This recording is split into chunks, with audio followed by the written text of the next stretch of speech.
E20 पेट्रोलच्या विरोधात कोल्हापुरात आणखीनच आक्रमक झाल्याचं आपल्याला पाहायला मिळतात। एकंदरीत जर बघायला गेलं तर आम आदमी पक्षाच्या वतीनं जर आता बघायला गेलं तर याच्यामध्ये बस E20ची जबरदस्ती नको यासाठी गाडीची अंत्ययात्रा जी आहे ती आता काढण्यात आलेली आपल्याला पाहायला मिळते। हे जे सगळे कार्यकर्ते सगळे एकवटलेले आपल्याला कोल्हापूर जिल्हाधिकारी कार्यालयाच्या समोर आपल्याला एकवटलेले पाहायला मिळतात।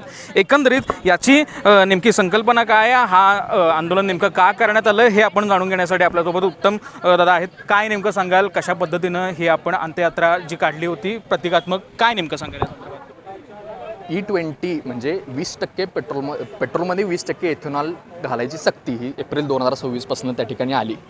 ह्याच्या अगोदर E5 किंवा E10 पेट्रोल मिळायचं, म्हणजे 5 किंवा 10% इथेनॉल त्या ठिकाणी असायचा। पण आज परिस्थिती अशी आहे की आमच्या गाड्या ह्या E20 कंप्लायंट नाही आहेत। आमच्या गाडीमध्ये E20 जेव्हापासून आम्ही घालायला लावले त्यावेळीपासून 5 ते 15% आमचं मायलेज कमी व्हायला लागले। ठीक आहे, आम्ही घातलं, पण ही जर गाडी खराब जी व्हायला लागली ह्याची जबाबदारी काय सरकार घेणार आहे का, किंवा ज्या गाड्या विकणाऱ्या ज्या कंपनीज आहेत त्या घेणार आहेत का? ते घेत नाही आहेत। आज गाडीची कामं निघत आहेत, मग ठीक आहे तुम्ही ऑप्शन द्या आम्हाला, E20 घालायचं ऑप्शन द्या, E5 E10 किंवा जे प्युअर पेट्रोल असतं आम्ही ठरवतो ना कुठला आम्हाला घालायचं आहे। ही पहिली गोष्ट। दुसरी गोष्ट, E20 जर तुम्हाला सक्ती करायची आहे ना तर एकतर गाड्यांनी जबाबदारी घ्यायची। आमचा फ्यूल पंप जर खराब झाला तर तो विनामोबदला तुम्ही त्या ठिकाणी बदलून द्यायचा। इंजिनचं काम निघालं तर तुम्ही करून द्यायचं। ते जर जमत नसेल तर 80 रुपये पेट्रोल करा।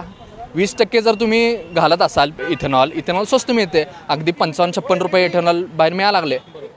तर मग ह्या दोघांपैकी जमत नसेल तर आम्हाला शंका येणं ऑब्वियस आहे। तुमच्या नितीन गडकरी साहेबांच्या मुलाची इथेनॉलची कंपनी आहे आणि ती जर तुम्ही त्याच्यासाठी करत नसाल हे कशावरनं, तर आमची ती शंका बाळावं लागली। यामध्ये जर म्हणायला गेलं तर साधारण नितीन गडकरींनीच एका दिलेल्या मुलाखतीमध्ये सांगितलं होतं की त्या संदर्भातील तक्रारी द्या, कंपनी असेल किंवा त्यांचा जो डीलर असेल त्या संदर्भातील तक्रारी द्या, पण एकही तक्रार प्राप्त झालेली नाही अशा पद्धतीचं नितीन गडकरी यांनी म्हटलेलं आहे। नितीन गडकरी साहेबांनी फक्त गाडीतनं उतरावं, कुठल्याही गॅरेजवर जावं 4 व्हीलरच्या, आणि तिथं मालकाबरोबर आणि त्या गॅरेजच्या जो कोण मेकॅनिक असेल त्याच्यावर बोलावं, त्यांना समजून घेईल काय तक्रारी आहेत। तुम्ही नेमकं काय सांगाल, कारण अशा बऱ्याच तक्रारी येत आहेत असं म्हणतायत, मात्र नितीन गडकरी म्हणतात की अशा कोणत्याही प्रकारच्या तक्रारी आलेल्या नाही आहेत आणि E20च्या इथेनॉल मिश्रित जे पेट्रोल आहे त्याच्यामुळे कोणत्याही गाडीवर परिणाम होणार नाही असं सगळं म्हणतात। खरं म्हणजे केंद्र सरकारनं या संपूर्ण भारत देशाला एक प्रयोगशाळा केलेला आहे।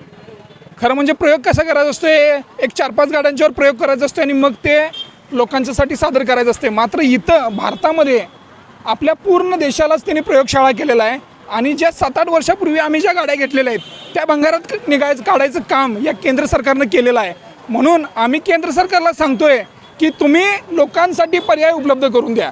तुम्ही अनलिडेड पेट्रोल, E10 E20 असे पर्याय उपलब्ध करून द्या, जेणेकरून आम्ही 7-8 वर्षापूर्वी ज्या गाड्या घेतलेल्या आहेत त्या जर वापरात आणायच्या असेल, कमी मेंटेनन्समध्ये जर वापर करायचा असेल आणि जास्त ॲव्हरेज जर त्यांना द्यायचा असेल तर हा पर्याय उपलब्ध करणे खूप गरजेचं आहे। अन्यथा देशातील करोडो गाड्या या भंगारात जातील।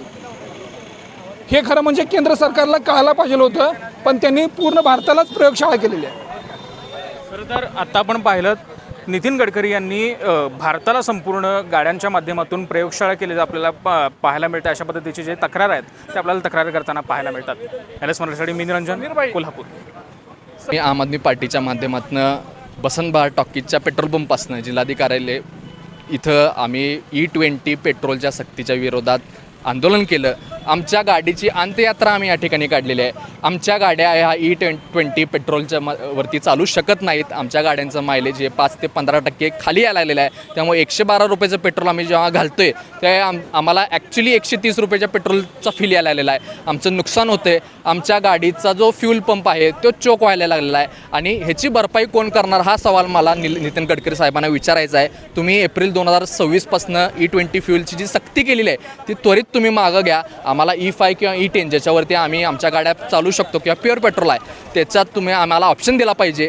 तुम्हाला जमत नसेल, E20च विकायचं असेल तर सगळ्या गाड्या मॅन्युफॅक्चर करणाऱ्या कंपन्यांना आम्हाला लिहून द्यावं की जर अशा पद्धतीचा त्याच्यामध्ये बिघाड आला तर तुम्ही विनामोबदला आम्हाला तो फ्यूल पंप असेल किंवा इंजिनचं कुठलंही काम निघालं तुम्ही तो विनामोबदला त्यावेळी द्यायला पाहिजे।